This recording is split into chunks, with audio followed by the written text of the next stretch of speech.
Mga tol, maraming nagtatanong sa akin kung under ba daw ang tawag sa mga lalaking sumusunod sa mga asawa, sa mga lalaking umuuwi kapag tinawagan ng asawa.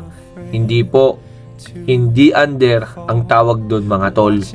Ayon mga tol, ay alam mo lang yung responsibilidad mo. Kasi alam mo tol, na may asawa kang naghihintay, may anak kang naghihintay tol sa iyo. Kaya hindi under ang tawag doon. Alam mo lang yung salitang responsibilidad na meron ka ng pamilya.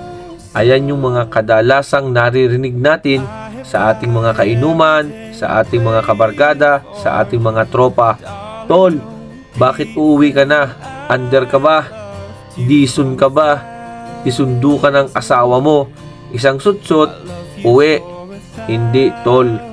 Hindi ka under tol. Alam mo lang yung salitang responsibilidad. Alam mo lang na hindi ka na binata. Alam mo lang na hindi ka nakagaya dati na kahit anong oras ka umuwi, walang problema, wala kang asawang naghihintay at wala kang anak na naghihintay. Kaya tol, hindi ka under. Alam mo lang yung salitang responsibilidad. Kaya yung mga babaeng nanonood dito, paki-comment ako kung yung mga asawa ninyo ay alam yung salitang responsibilidad. Hindi sama ng sama sa barkada, kahit anong oras umuwi, pwedeng-pwede sa kanila yon. Kaya mag-comment kayo dito kung ang inyong mga asawa ay alam yung salitang responsibilidad.